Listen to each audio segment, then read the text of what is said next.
All right, guys, welcome back into another DFS video. This time it's going to be NFL DFS preseason. Yes, NFL is back, and I'm pretty excited for it, guys. The preseason DFS is some of the best slates that you're going to get all season across the industry. It is one where you can gain a huge edge simply by doing research. It's something that I've enjoyed doing since they've had it out for like the past, I don't know, since 2018. Kind of been a forerunner in this space for preseason DFS content, and a lot of members or a lot of subscribers have had a good preseason, just following the picks here. So I'm pretty excited for it. Done the research, watched the film.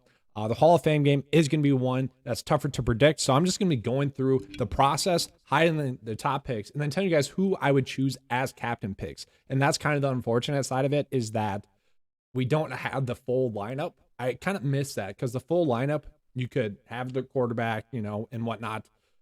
You could have a miss in there. You could have a zero and still do pretty well. I kind of miss that. I don't like that they're just doing Showdown only.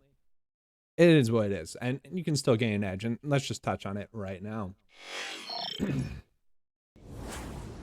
So if you guys are new to this channel, I know a lot of my subscribers are from PGA DFS, but we're going to have some nice NFL DFS content out there this season. So if you guys are interested in that, hit that like and subscribe button. I do appreciate that greatly. Another current call thing is typically I would have the membership, and you guys will see that in the old slideshow from last year. The stuff that I'm going to have this year is going to be available in the PGA DFS membership, okay? But for the preseason, everything is going to be free, okay? Just want to throw it out there. And if you guys show me enough love both on the channel and on Twitter, I might make it free throughout the whole season, okay? That's up to you guys. If you guys show me enough love to the point where, it's creating a lot of content, creating a lot of engagement across YouTube, across Twitter, you guys are helping me out. That's my way of helping you guys out as well. So, it's a give and take there. Hopefully, we have a big season for NFL DFS, but let's just get into the preseason, guys. So one thing I love to do, and it's a huge edge, and I don't know if anyone else out there has done that. If they started giving content by watching my stuff, they probably have figured it out. But the biggest thing, and I'm just using, this is my rough draft write-up that's going to be posted on 9 to 5 Sports, okay? And I'll have the link to that in the comments below once it's finalized for you guys to watch and view. The thing about preseason that coaches have trends. There's really two simple things to it. Find the trends of the coaches, okay? And then also playing time. Playing time's key. It's like NBA DFS in that sense. But we want to look at the coaches. So the thing with the coaches are Josh McDaniels in a new spot. He had been with the Patriots for a while. And then Doug Peterson. We haven't seen him since his time with the Eagles, okay? But while he was working with the Eagles, they really sucked in game one of NFL preseason, okay?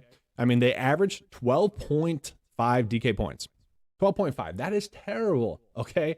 Just garbage, okay? It's very sloppy. They've had like one good game over his time with the Eagles in preseason NFL DFS week 1.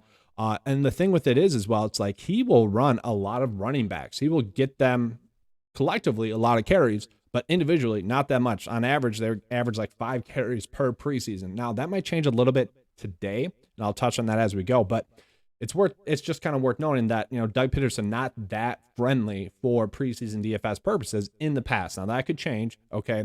And the biggest takeaway is that third string QBs, they did throw the ball a decent amount, about like 15 to 18 reps per game, okay? And then Josh McDaniels. So Josh McDaniels, on the flip side, is that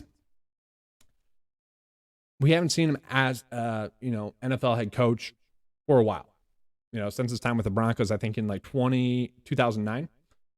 Those tendencies I'm not looking at. I'm looking at when he was with the Patriots, because he'll probably most likely adopt those tendencies. And maybe he was the reason for those tendencies that we saw throughout the preseason. And if you guys have played NFL preseason at all, you know that the Patriots were just like money. I mean, that is just like printing checks, because they have a freaking cash cow running back, a receiver that gets targeted a lot, and then some shitty quarterback that they play a decent amount. So for the most part, like, if he holds those tendencies, once again, we are going to be sitting pretty. And, I have found some players I do like a decent amount on both ends, and we'll touch on that here, but I'm hoping those tendencies continue with McDaniels. But the key takeaways from this summary is that I think we should bet the under. Just looking at the past 3 Hall of Fame games, okay, on average, it's only scored 23 points. The average right now, all right, I'm gonna say that again for emphasis. So I think for the Hall of Fame game, we should bet the under because on average over the past 3 years,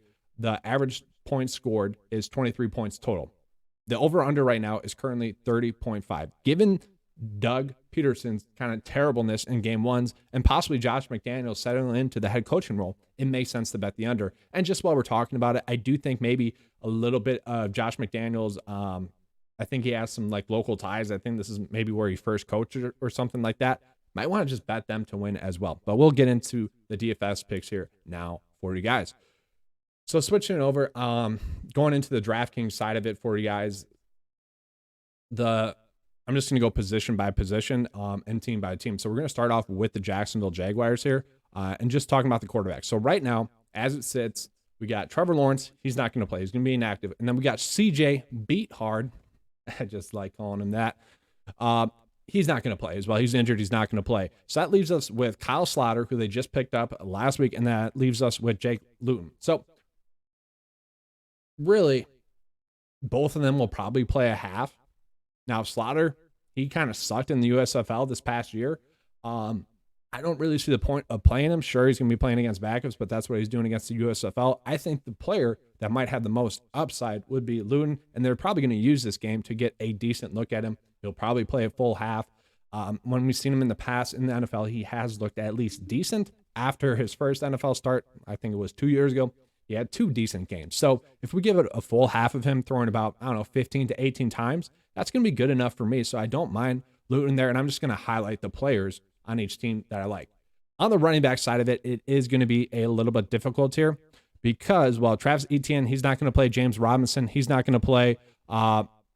Contrell, don't have to worry about him. So that really just leaves us with Raquel Armstead, who we've seen on the Jaguars in the past. Sargent, he was with the Titans last year. He had the most carries in the NFL preseason last year. And then we got Snoop Connor, guys. Snoop Connor, the cover boy of this video. I really like Snoop Connor. And I think kind of the reason Doug Peterson traded up for him in the draft, he was like a 5th round pick, but they traded up for him, is that he kind of reminded me of the old Doug Peterson running back who he brought in, Ryan Matthews. He kind of has that upright running style, but he has good vision, good burst as a whole. And he's reportedly been really good in the pass blocking. Like he could potentially be a sleeper in fantasy football. And that's part of the reason why I love doing preseason DFS is that we can typically find some nice sleepers that maybe in week 14 or week 15 start to hold some value. And I could easily see that being Snoop Connor. I've been impressed with what I saw for him. He's currently the RB3 in the offense. So which would be the worry? Okay. If he's the RB3, that probably means he's going to start. That means he's going to maybe play a quarter and a half. I want a running back that's going to be playing, a full half, but still he looked good. I think he makes a lot of sense to go out of your way to play. And then just looking at Raquel Armstead and Sargent, like they're fine. I don't mind them. You could definitely end up on them if you want to. If I was making one build and one build only, I would not play them. If you're max center and obviously have about 10% of both of them. So we're going to put in Snoop Connor there. And now looking at the receivers are also a little bit difficult because we haven't gotten word on what's going to happen just yet. So they have Christian Kirk, who they brought in, most likely not going to play. Zay Jones, who they brought in, most likely not going to play. You have their top receivers from last year, Marvin Jones and Laquan Treadwell, probably not going to play. You guys probably are scratching your head. Laquan Treadwell, top receiver last year. You guys weren't playing late season NFL DFS because he was a free square for like the last like month and a half. It was awesome. He was like under 4K each time, scoring over 10 DK points. It was a fun stretch. But like, how much is he going to play? We don't know. Maybe a little bit, but they kind of know what they have in him. I feel like maybe not. And then you have Laviska Shenault as well. Like those 5 guys, they kind of know what they have, I feel like. And maybe Shenault, maybe Treadwell, maybe Zay Jones play a quarter or a couple of series. That might be something we have to resort back to once lineup lock is about an hour away. And that'd be something I put in the 9 to 5 right up there for you guys. Once again, that'll be free for this week. And once again, if you guys like that, show some love. Okay. Just talking on it though, like the only player that has gotten a little bit of hype out of camp is Lawan Wingingham. Okay. And I watched the film on him. He kind of reminds me of a shitty D.D. Westbrook. Okay. D.D. Westbrook used to play for the Jaguars. He was in the lineup for one of my best NFL DFS wins ever. It was like a Keelan Cole, Dede Westbrook, and I forget the quarterback now. How can I forget this? But anyways, they had some late game touchdowns. It was fun. But he kind of like a stringy, kind of skinny, tall guy, just casually pops on film, but you're like, this guy can't be an NFL receiver, can't be overly productive in the NFL. He needs to put on some size. But he has been popping, I guess, in camp. He's been getting some hype out of camp, and that's something I always like to track. He'd be the one I go out of my way to play a little bit, but like I think we're just mix and matching here. Like none of these guys are like someone you go crazy with. Jeff Cotton's gotten a little bit of love, but I don't love him too much this for the slate. And then that's really it. The one thing I want to point out is that defense. You want to be playing defense, and honestly, you want to be playing defense in the captain spot. It doesn't really matter which one. I already talked about last year and the previous years. Like, it seems like the teams are not going to score. And even if they do, there should be some sacks. There should be like an INT and maybe a fumble. The chances are the defenses are going to score.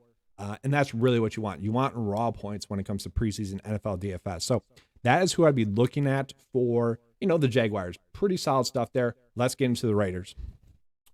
So the Raiders are also very interesting to me. Just looking at guys, once again, let's just put the Raiders defense in the captain spot for now. That's just what you want to do. Carlson as well, I believe, and I checked yesterday, I don't think they've signed another kicker. So, if that opportunity arises, and they probably do want to get some special teams work on film, maybe not for Carlson, they're not too worried about him, but for alignment purposes, for blocking purposes, they probably want to see that on film. So there is a chance that he could get 1 to 2 field goals. If he gets 7 DK points, that is huge. So I do like him as well. There's no kicking competition for him. Where for Jacksonville, yes, it says Mevis is out. Mevis, I don't know how you say him, but they brought in, I think it was Fox or something like that. They brought in someone else to kick as well. So it's not just Ryan Santos. But getting back into the Raiders here, Derek Carr not expected to play. Nick Mullins might play. What's weird is that Jared Stidham, and I think it's just because he has the familiarity with the Josh McDaniels offense, he had been getting some QB2 reps. He's not going to be the QB2. I don't think he sucks. He is just a running quarterback, which if he gets significant playing time, Jared Stidham could be very interesting. He could be someone that, and we've seen this before with him in the preseason DFS slates, is that all it takes is one run from him, and he could be gone. He could have 30 yards rushing, which would be a nice floor. If he actually completes a couple of passes, could be a nice play. He's someone that might have like 20% in, because I think the path to him being successful today is the easiest one. Chase Garber, I watched some film on from Cali. He looks like shit. I don't really think he's going to do anything. You never know. These guys can get lucky. There could be a blown coverage and someone could throw a TD. Worth looking at. And then Nick Mullins, we just have to see if he's going to play or like what the snap allocation is going to be for those 3 quarterbacks. It's a wait and see. We don't have that news just yet, and we might not get that news. Looking at the running back room, this is both, I don't want to say, it could be very easy to predict or very difficult to predict. And there's really 2 scenarios to it. Scenario number 1 is that Josh Jacobs sits, Kenyon Drake sits, Amir Abdullah sits, Brandon Bolden sits.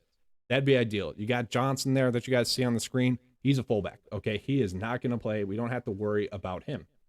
So from there, who are we looking at? We got the rookie, Zamir White, who everyone is excited about, but he came off of an injury. Let's look at the news here. He missed his 2 first practices in training camp with an undisclosed injury. We don't know what that was, but he was someone that suffered some ACL injuries in college. That does worry me about a little bit about him. But at the end of the day, like, this is kind of the perfect storm for a Josh McDaniels Patriots type running back to get a lot of work. Once again, the Patriots really committed to one running back each preseason. Okay, it was Rhamondre Stevenson last year. I don't remember the other names. I think Jonas Gray was one of them, a different year. But the trend is that they commit to one like rookie running back each year. And I think that'd be Zamir White this year. It just makes the most sense. Because when you look at Britton Brown, he doesn't look good. And just a secret here, guys. Apparently, he hasn't practiced since August 1st. Apparently. Okay? We're reading the tea leaves. We're going online, going on Twitter, reading the news. And, that's Brandon Bolden, sorry. Britton Brown, sorry. Apparently, he hasn't practiced since August 1st, which would tell me he might not play today. Like, why would he play? Why would he risk it? And honestly, guys, he sucked. UCLA player. I'm a UCLA fan. He sucks. Okay. Too upright, too skinny. I didn't like how he ran. Not someone I'd go crazy with. And then the last one is the former Jets running back, Austin Walter. He is okay, but he just signed on last Friday. You know, they're not really looking to use him at all. And, you know, this would be the perfect game, I guess, to use him. They're not going to use him for the regular season, was what I'm saying. This would be the game that they would actually use him in. And so it might be Zamir White getting the first half and Austin Walter getting the second half. It just doesn't make sense for Bolden, Amir Abdullah. And just talking about Amir Abdullah real quick, like, I don't want to say he's their best, like, runner, but the guy does make people miss. He could be a fantasy factor, at least an annoyance for Josh Jacobs owners, okay? Because Amir Abdullah, the talent has never been a question. It's injury history, okay? So I just kind of want to throw it out there for you guys. Maybe pause on Josh Jacobs a little bit, and the handcuff might actually be Amir Abdullah and not Kenyon Drake. All right, getting to the receivers, it is a little bit better than the Jaguars there, but it's not pretty. Okay, so they have Devontae Adams, Hunter Renfrow. They're not going to play. I think that was confirmed. And then we got some players that have been getting hype. Keelan Cole's been getting a little bit of hype going against his former team. Like, Keelan Cole's not a bad NFL receiver. If we know we're going to get a quarter and a half to a half of football out of him, I would love that. Same thing with Denard Robinson. And then, honestly, same thing with Mac Hollins. Like, if we know for sure that we're going to get at least a quarter of a half or quarter to a quarter and a half to a half of football out of these guys, you know, that'd be like maybe 5 series to 3 series. I don't mind any of them. They're all capable of getting open, and they could all easily catch a couple of passes to score 5 DK points, which should be enough to cash or help you cash. Like, I don't mind any of them. The problem with it is we don't know the playing time allocation just yet, and they're all good enough receivers. I do think Tyron Johnson will be playing a decent amount more than the other 3 players I just mentioned. He's a speedy receiver. We've seen him for the Chargers. He caught a few long bomb touchdowns, and I do think he has a chance to be open for a long bomb touchdown. It's just, can Chase, Garber, or Jared Stidham hit him when he's open on that long bomb? I don't know. You know, we'll have to see. Probably not. Most likely not. But I do think that opportunity is going to be there for him. Heck, they probably are going to at least run one play to kind of get that on film. I will say there is one player that I am extremely excited to at least watch. It's going to be Justin Hall. He's a Ball State receiver, but he's more or less a gadget player. He did a lot of end-around plays, did a lot of short, like quick bubbles or burns. I'm excited to watch him play. I think they might design a few specific play calls for him just to get it on film, see if he's worthwhile to keep around, because although the production wasn't huge, he did make a lot of defenders miss. Like, he was a tough player to take down. I don't want to say DJ Moore would be a good example of him, because it's maybe more of a Tavon Austin, I guess, if you will. Just a small, quick, makes defenders miss type player. And I kind of like him. I guess a better example would maybe Isaiah McKenzie, that type of receiver. And then just touching on it real quick, guys. Isaiah Zuber, apparently the Raiders fans like him. I don't. And then Jordan Vesey, it wouldn't be shocking to see him make a play. He's an okay receiver. But for me, I do like Justin Hall. He'd be the receiver I go with there. So let's just make a build here and talk about my favorite captain's picks. So my favorite captain's picks on the slate are going to be both the defenses. And this, I'm just going to put them in there right now like this.